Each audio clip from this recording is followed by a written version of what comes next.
오늘의 말씀은 사무엘상 29장 2절 말씀입니다. 블레셋 사람들의 수령들은 수백 명씩 수천 명씩 인솔하여 나아가고 다윗과 그의 사람들은 아기스와 함께 그 뒤에서 나아가더니. 아멘. 우리가 인생을 살면서 때때로 자신의 의지와 생각대로 자신의 인생이 진행되지 않을 때, 혹은 내가 아무것도 지금 처한 상황에서 할 수 없는 무력감을 느낄 때, 그때 사람들은 스스로 나는 진퇴양난에 빠졌다, 또는 사면초가의 상황이다, 이런 설명을 합니다. 오늘 우리가 만나는 다윗은 정말로 우리가 얘기한 사면초가의 상황을 맞닥뜨리게 됩니다. 원래 다윗은 하나님 앞에 왕으로 선택되어 기름 부은 사람이지요. 그리고 장래가 촉망되는 정치가고 전쟁에서 승리를 이끌었던 젊은 전쟁의 영웅입니다. 그런데 지금 다윗이 만난 상황은 자기 힘으로는 아무것도 할 수 없는 운명의 수레바퀴가 자기 의지와는 상관없이 굴러가고 있는 상황입니다. 다윗은 사울의 여러 가지의 죽음을 피해서 늘 도망다니고 피해 다니다가 광야로 숨어 들어가게 되지요. 그리고 그곳에 어느 날 자기를 추종하는 사람들이 하나둘 모여들기 시작하더니 어느덧 수천 명의 자기의 추종 세력들이 모여듭니다. 그리고 시간이 더 지나 그의 가족들까지 합세하면서 그 숫자는 눈덩이처럼 불어나게 됩니다. 지도자로서 고민하지요. 이 많은 사람들이 나 하나 보고 여기까지 왔는데 이들을 어떻게 먹여 살려야 하고 어떻게 행복하게 해줄 수 있을까? 더군다나 사울은 틈만 나면 자기 있는 곳을 찾아서 자기들을 죽이려고 하니 이 어려운 국면을 어떻게 헤쳐나갈 것인가 고민을 하던 사울은 특단의 조치를 내리게 됩니다. 그것이 바로 블레셋으로 망명을 하는 일이죠.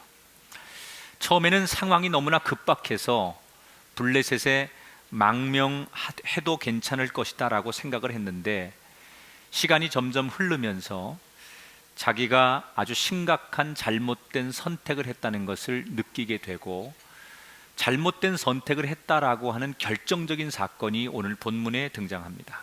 그것은 블레셋과 이스라엘이 큰 전쟁을 치르게 됩니다. 그리고 다윗과 그의 일행은 블레셋을 대표해서 그 전쟁에 동원이 됩니다. 오늘 1절 2절을 보니 블레셋 사람들은 그들의 모든 군대를 아벡에 모았고 다윗과 그의 사람들은 아기스와 함께 그 뒤에 나갔더라 그랬습니다. 여러분, 지금 자기는 망명객입니다. 그러니 블레셋에 속해 있고 블레셋 아기스 왕의 도움을 받는 처지에서 아기스 왕이 이스라엘과 전쟁을 하는데 다윗 보고 전쟁에 참여하되 맨 앞에 서라고 하는 이 이야기를 거절할 수가 없습니다. 그렇다고 자기의 조국을 향해서 칼뿌리를 들이대고 자기의 형제들을 죽일 수도 없는 노릇입니다. 이 문제는 다윗의 정체성을 묻는 문제예요. 너는 누구냐라고 하는 질문이에요. 내가 만약 나 살자고 내 고국에다가 창칼을 들이대고 전쟁에서 무고한 형제들을 죽인다면 그는 더 이상 이스라엘의 지도자가 될 수 없고 크게는 하나님께도 버림을 받아야 돼요. 그렇다고 블레셋의 명을 거절하면 자기뿐 아니라 자기를 따르는 많은 부하들과 그의 가족들이 블레셋에 머물고 있는데 하루아침에 삶의 터전을 잃어버리고 심지어 목숨까지도 위태롭게 되니 자기의 선택이 얼마나 많은 사람들의 생명을 살리고 죽이냐의 문제 앞에서 다윗은 고민합니다. 그러나 그 고민은 아무것도 선택할 수 없는 사면초가의 고민입니다. 막다른 골목에 몰린 이 다윗은 곤란한 상황에서 심각한 고민에 빠지게 됩니다. 왜 다윗이 이런 어려움을 만나게 됐을까? 그 이유는 자기 스스로가 자초한 문제예요. 왜냐하면 다윗이 블레셋에 망명을 할 때 적어도 어느 성경 구절에도 하나님께 기도하거나 하나님께 묻거나 하나님의 뜻을 구한 적이 없어요. 그냥 다윗이 생각할 때는 그 당시에 최고의 실세고 힘이 있는 아기스 왕의 도움을 받는 길만이 사는 길이라고 자기가 판단하고 자기가 생각하는 거예요.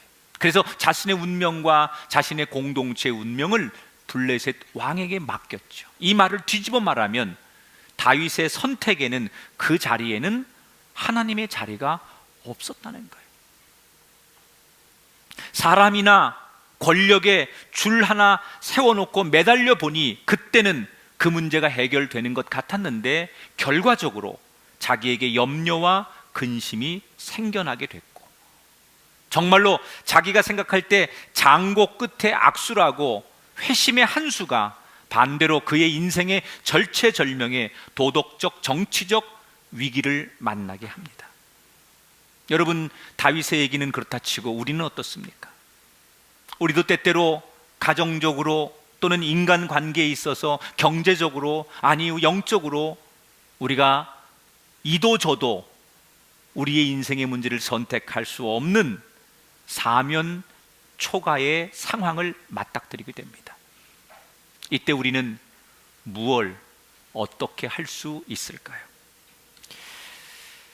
지금 다윗이 사면 초가의 위기에 처했을 때 다윗은 아무것도 할 수 없는데 하나님이 일하기 시작합니다. 여러분, 우리가 기억해야 될 것은 내가 아무것도 할 수 없을 때, 내가 무력할 때 우리가 의지할 것은 하나님이 우리의 삶에 개입하시고 일하실 수 있도록 해야 돼요. 지금 다윗은 아무것도 못합니다. 그때 하나님이 그를 내버려 두지 않고 하나님이 다윗을 도우시려고 움직이기 시작합니다. 어떻게 움직이십니까? 놀라운 일은 다윗을 도우시려고 일하신 하나님이 원수의 손을 통하여, 적군을 통하여 다윗을 도와주십니다. 자, 오늘 4절을 같이 한번 읽어볼게요. 시작. 블레셋 사람의 방백들이 그에게 노한지라 이 사람을 가게 하소서. 그는 우리와 함께 싸움에 내려가지 못하리니 그가 전장에서 우리의 대적이 될까 하나이다. 자, 저를 보세요. 이 블레셋이라는 나라는 5개의 큰 도시가 연합해서 세워진 나라예요. 그러니까 요즘으로 말하면 지방자치제처럼 큰 도시가 있고 그것이 모아져 가지고 나라가 자연스럽게 된 건데, 그 가운데 한 왕을 뽑았는데 그가 아기스 왕이고요. 보통 때는 행정적으로 왕이 모든 것을 통치하지만 국가의 운명을 쥔 결정을 할 때, 예를 들어서 오늘처럼 전쟁을 해야 되는 이런 아주 중대한 문제를 결정할 때는 왕이 혼자 결정할 수가 없어요. 그래서 5개의 도시의 대표들의 승낙을 받아야 됩니다. 그런데 블레셋 아기스 왕이 이스라엘과 전쟁을 하겠다고 군인들을 모았는데 거기에 반기를 들고 이 전쟁에 반대하는 사람들이 생겼는데 5 도시의 대표들이 반대를 합니다. 근데 그 반대 이유가 뭐냐? 어찌 히브리 사람 저 다윗의 일행이 우리 전쟁의 멤버로 참여할 수 있느냐? 이러고 반기를 드는 거예요.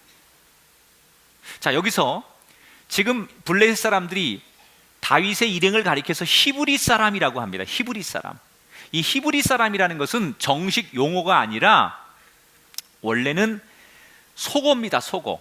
사람들을 멸시하고 무시할 때 쓰는 속어예요. 그러니까 사회에 아주 미천한 계급이나 부적응자들, 이런 사람들을 당시에 부를 때 히브리인들 이렇게 불렀어요. 그런데 이 블레셋 사람들이 유대인들을, 이스라엘 사람들을 워낙 미워하고 싫어하다 보니 히브리 사람들이라고 자기들 사회에서 부르던 이 속어를 가지고 유대인들을 부를 때 아예 나중에는 공식 명칭처럼 히브리 사람들 이렇게 불렀던 거죠. 지금 이 블레셋의 5개의 도시의 대표들이 우리 블레셋 민족은 우월한 민족인데, 우리는 강한 민족인데 겨우 목축업이나 하고 나라도 없어서 불황자처럼 여기저기 떠돌고 근본도 없이 우리나라에 망명하 살고 있는 저 다윗의 일행이 우리 전쟁에 참여한다는 것은 수치고 자존심의 문제다. 어떻게 저런 히브리인들이, 우리같이 위대한 군인들이 모인 이렇게 정말 가문이 있고 뼈대가 있고 능력 있는 우리와 함께 무리에 섞일 수 있느냐? 만약에 저들이 우리의 전쟁에 함께 한다면 우리는 이 전쟁에 싸울 의사가 없다라고 반기를 듭니다.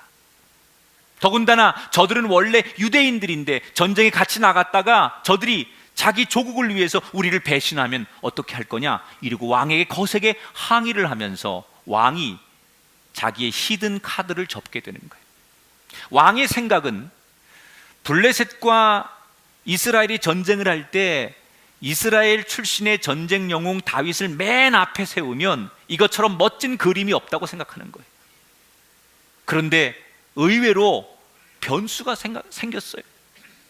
블레셋의 5도시의 리더들이 전부 이 다윗의 일행이 전쟁에 참여하는 것을 반대하면서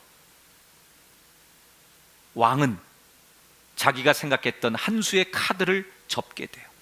그래서 너무 미안해하는 마음으로 다윗을 불러서 이 왕이 조심스럽게 이렇게 말하죠. 6절에 보니까 아기스가 다윗을 불러 그에게 이르되 여호와께서 살아계심을 두고 맹세하노니 나와 함께 진중에 출입하는 것이 내 생각에는 좋으나 수령들이 너를 좋아하지 않는구나.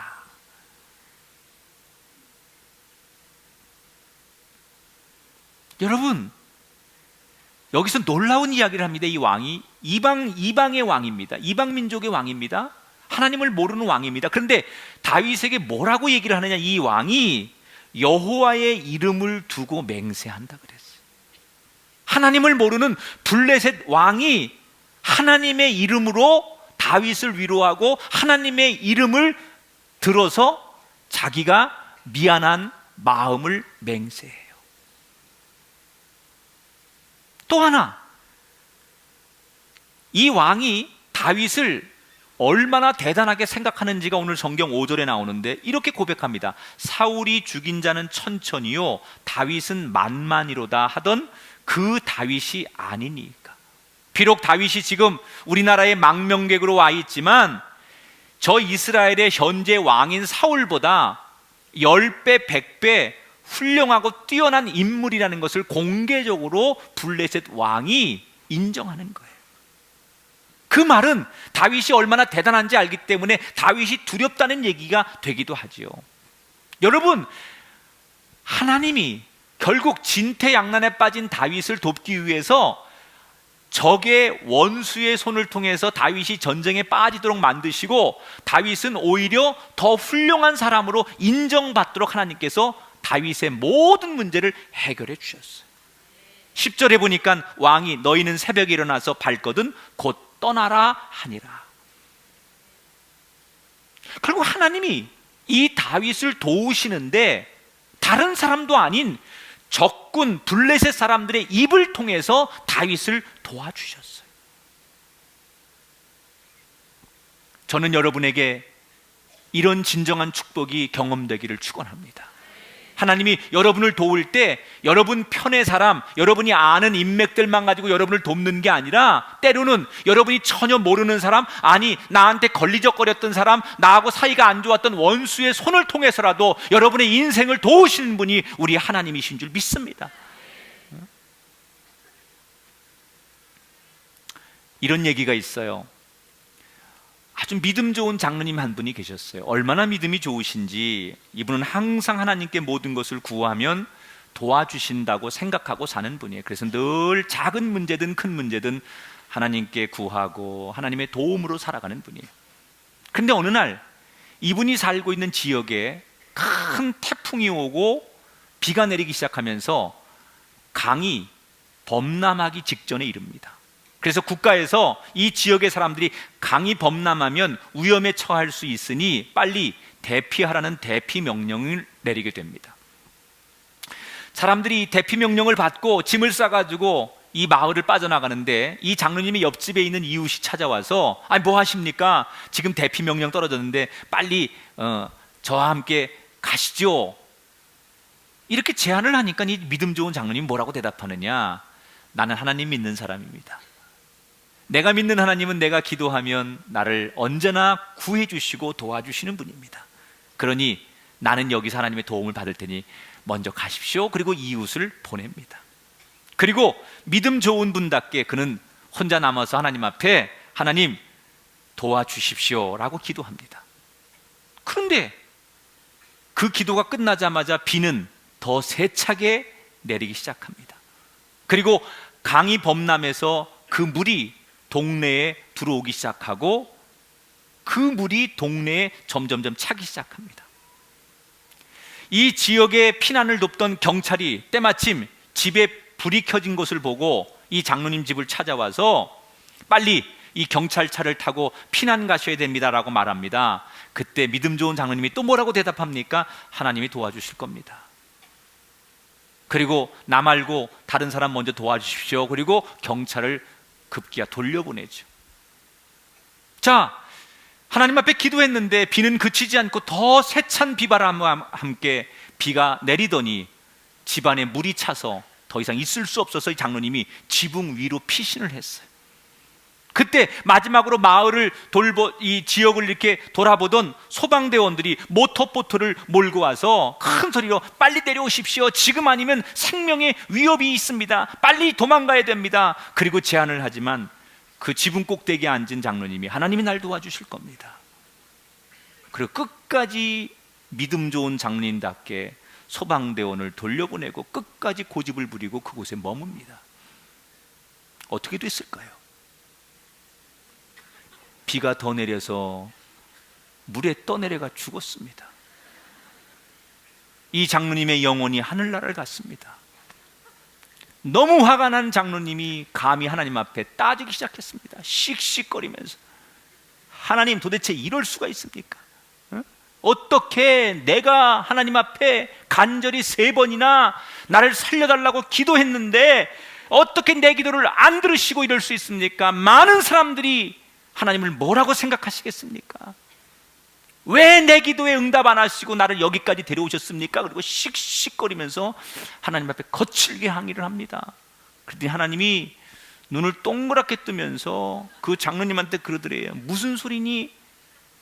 내가 3번이나 천사를 너에게 보내주었는데 그 3번의 천사가 뭐예요? 이웃이고 경찰이고 소방대원이었다는 거예요.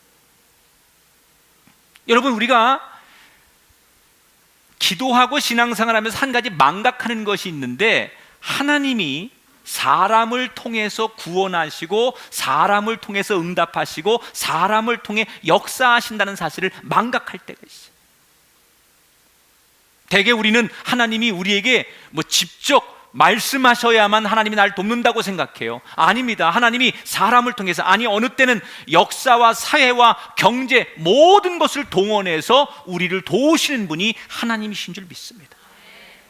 지금 다윗이 어려움에 처했을 때 하나님께서 사람을 보내요. 심지어 그 사람이 누굽니까? 원수요, 적군을 사용해서 다윗의 어려움을 해결해 주셨어요. 우리의 인생에 이렇게 우리를 기가 막히게 도우신 하나님을 만날 수 있기를 축복합니다. 여러분의 가정에 이런 은혜를 구하시길 주의 이름으로 축원합니다. 여러분이 경제적인 고난이든 아니면 삶의 여러 가지 질병과 어려움들이 있을 때, 여러분의 힘으로 아무것도 할 수 없을 때 그 도우시는 하나님을 통해서 여러분의 그 위기와 삶의 고통을 벗어날 수 있게 되기를 주의 이름으로 축원합니다. 저는 이 사무엘상을 쭉 여러분에게 설교하면서 많은 교인들이 이런 궁금증을 가질 것이다 라는 생각을 해봅니다. 그게 뭐냐? 왜 하나님이 사랑하는 다윗을 이렇게 힘들게 어렵게 걸어가게 하실까? 그냥 좀 편하게 그를 왕으로 세우거나 그를 좀 편안하게 살게 하시면 안 될까? 왜 굳이 이렇게 다윗이 말할 수 없는 모든 고난을 다 겪게 하실까?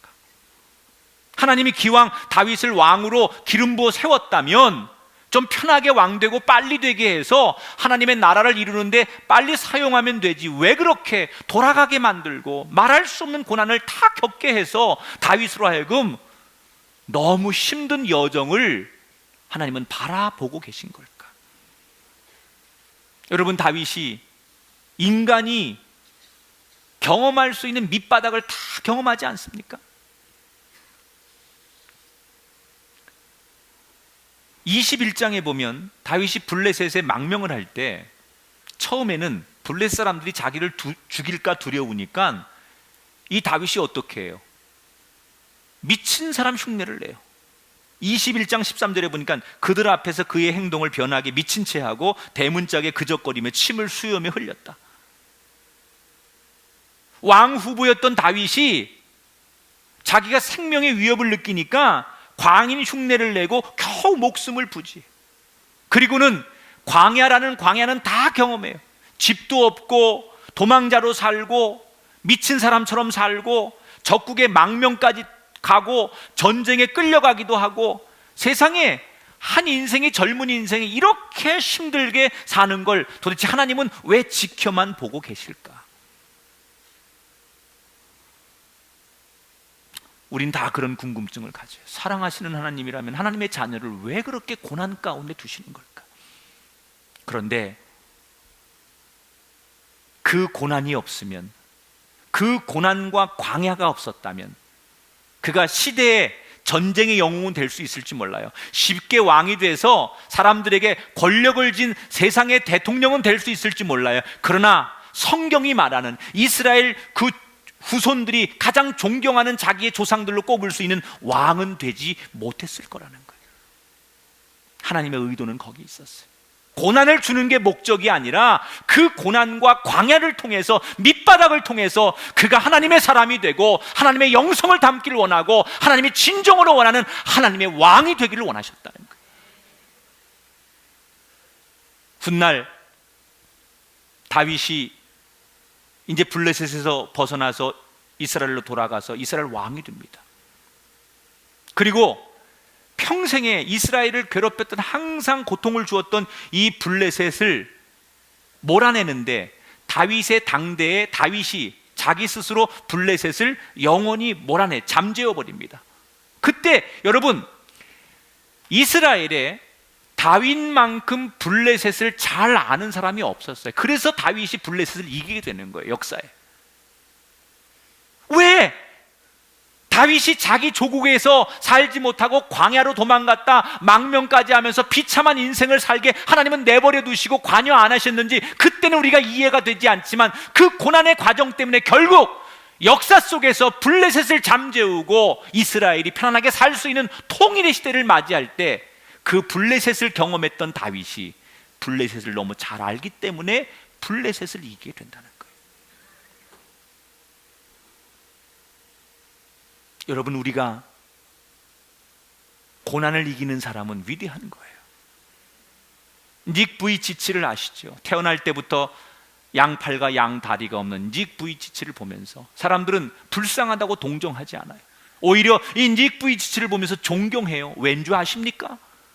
저의 삶은, 우리가 정말 불쌍하다고 저의 삶을 우리가 긍휼히 여겨야 되는 삶이 분명하지만 저가 모든 고난을 이겨내고 당당하게 세상과 맞서 싸워서 승리자가 됐기 때문에 저를 불쌍하다고 생각하지 않고 누구든 다 존경하는 거예요. 여러분, 지금 어떤 어려움을 겪으시는데 사면초가에 또는 진퇴양난에 빠진 것처럼 여러분이 꼼짝달싹할 수 없는 그런 광야를 만나셨을 때 조금만 더 여러분의 눈을 들어 하나님의 의도하심을 바라볼 수 있게 되기를 축복합니다. 하나님은 여러분이 고난 당하는 것을 원하시는 것이 아니라 그 고난을 통하여 진정한 하나님의 사람이 되기를 원하는 줄 믿습니다. 사도 바울이 로마서에 우리에게 준 유명한 교훈이 있지요. 우리가 환난 중에도 즐거워하나니 이는 환난은 인내를, 인내는 연단을, 연단은 소망을 이루는 줄 알미로다. 사랑하는 여러분, 하나님이 시련을 통해서 우리에게 연단을 주시고 인내를 이끌어내게 하십니다. 오늘 여러분들이 어쩌면 다윗처럼, 아니 이것보다 더한 여러분의 인생에 고난을 만나신 분이 계십니까? 절대로 여러분을 세상의 고아처럼 버려두지 아니하시는, 여러분의 어려움을 반관하지 않으시고 어떤 방법을 통해서라도, 심지어 원수의 손길을 통해서라도 여러분을 도우시는 그 하나님을 바라보시길 축복합니다. 우리가 믿는 하나님은 우리를 고아처럼 버려두지 않습니다. 누구의 손길을 통해서라도 우리를 지키시고 인도하시는 하나님, 그 하나님을 붙드시고 여러분 삶의 또 다른 다윗의 이야기를 만들어내는, 여러분 인생의 한 페이지에 다윗이 경험했던 이 놀라운 사무엘상의 이야기가 여러분의 이름으로, 여러분의 이야기로 써내려 갈 수 있게 되기를 주님의 이름으로 축원합니다.